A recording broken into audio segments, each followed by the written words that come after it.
কারণ ওর হলো গুপ্ত আওয়ামী লীগ।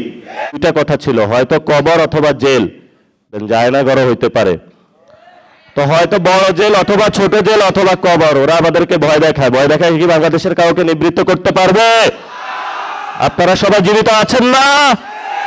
লড়াই হবে, স্বাধীনতা আসবে, সংস্কার হবে, বিচার হবে, ইনশাআল্লাহ আপনাদের নেতৃত্বই হবে। যেভাবে আপনারা নেতৃত্ব দিয়েছিলেন 24-এ, আমরা আপনাদের নেতৃত্বে কাজ করতে প্রস্তুত আছি। মাঠ ছাড়া যাবে না। জুলাই সনদ বাংলাদেশে হবে, গণভোটের রায় বাস্তবায়ন হবে, বিচার হবে, তারপরে আমরা বাসায় যাব। এর আগে 1 সেকেন্ডের জন্য আমরা বাসায় যাব না ইনশাআল্লাহ। বিভিন্ন জায়গায় আহত যদি কেউ পরিচয় দেয়, শহীদ ফ্যামিলি যদি কেউ পরিচয় দেয়, মনে হচ্ছে যে পৃথিবীতে সে সবচেয়ে অচ্যুত। প্রশাসন কথা বলে না।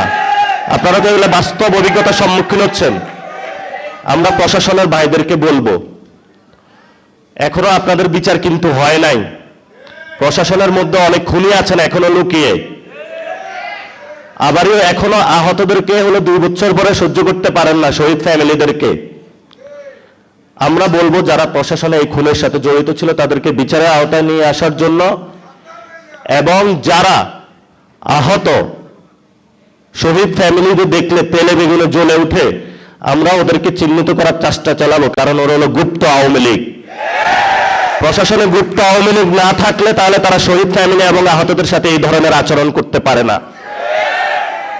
আপনারা আজকে এসেছেন, অনেকেই বলে আমি বিএনপির বিরোধিতা করি।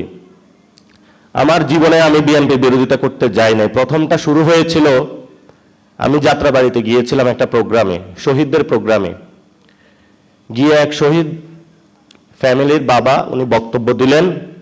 ওনাকে 10 লাখ টাকা অফার করা হয়েছে ওই দলের শহীদ ক্যাটাগরিতে নাম লেখানোর জন্য, 1 নাম্বার। 2 নাম্বার হলো ওই দিন তারা একটা তালিকা প্রকাশ করে।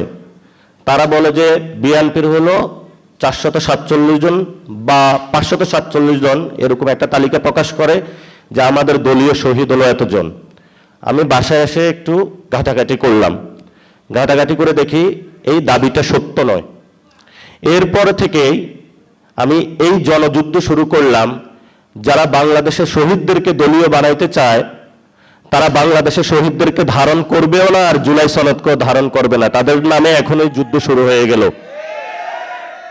এখন অনেকে বলে যে চুপ করে যাবেন, হামলা চালাবো, মামলা দিব। তো আবার এতদিন 2টা কথা ছিল, হয়তো কবর অথবা জেল। গতকালকে আমিরে জামাত আরেকটা কথা স্মরণ করিয়ে দিলেন, জায়নাগর হইতে পারে। তো হয়তো বড় জেল অথবা ছোট জেল অথবা কবর, ওরা আমাদেরকে ভয় দেখায়। ভয় দেখায় কি বাংলাদেশের কাউকে নিবৃত্ত করতে পারবে? আপনারা সবাই জীবিত আছেন না?